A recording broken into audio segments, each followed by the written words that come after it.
अमृतकाल सरकार बोलती, पर यह अमृतकाल नहीं है, इसको हम कहते हैं मित्रकाल है।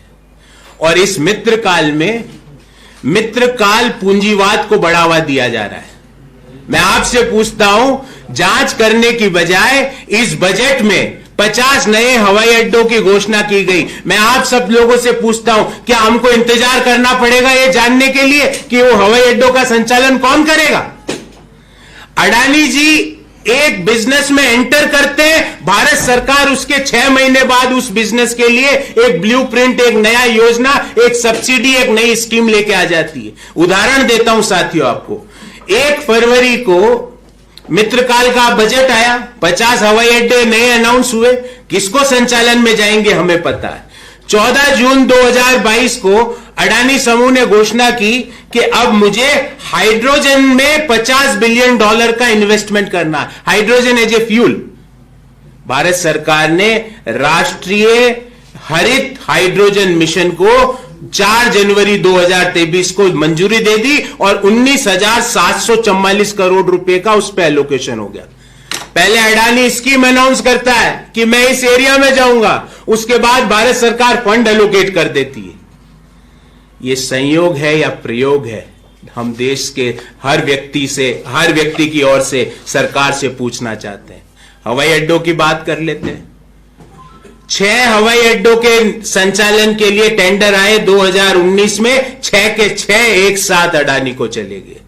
बैकडोर से देश का second busiest airport, Bombay airport, Mumbai airport कौन संचालित कर रहा है? अडानी ग्रुप। चलो अब बंदरगाह की बात कर लेते हैं। देश के 13 बंदरगाह और टर्मिनल को अडानी नियंत्रित करता है और देश की बंदरगाह क्षमता का 30% संचालन अडानी कर रहा है, अडानी ग्रुप, और 40% जो कंटेनर की आवाजाही है उसका संचालन अडानी ग्रुप कर रहा है। मतलब देश में 30% जो पोर्ट मैनेजमेंट है वो अडानी ग्रुप के कंट्रोल में है। 40% जो कार्गो मूवमेंट है, जो कंटेनर मूवमेंट है, उसका संचालन कर रहा है अडानी। और तो और जब एक पोर्ट में जिसका नाम है दीघी पोर्ट, सी पोर्ट है दीघी का, वहां पे JNPT Jawaharlal Nehru port trust ने उस दीघी पोर्ट के लिए बिड भरी संचालन के लिए, उसको मिल भी गई। आनंद फानन में पता नहीं क्या हुआ, वित्त मंत्रालय और जो वाटर फेयर मंत्रालय है, उसने कहा, जहाज रानी मंत्रालय जिसको कहते हैं, उसने उस बिड को वापस ले लिया, वो भी अडानी जी को चले गया। मतलब बिड मिल गई JNPT को, पर JNPT ने कहा अब मेरे से ये नहीं होगा, और वो ही अडानी जी को चले गया। चलो रक्षा क्षेत्र की बात कर लेते हैं। प्रधानमंत्री जी गए 4 से 6 जुलाई 2017 के बीच इजराइल, और जैसे ही वो गए, इजराइल से अडानी का MOU हो गया, ड्रोन मैन्युफैक्चरिंग, इलेक्ट्रॉनिक मैन्युफैक्चरिंग, छोटे हथियार मैन्युफैक्चरिंग। देखो, एयरपोर्ट, पोर्ट, रक्षा। चलो विद्युत की बात कर लेते हैं।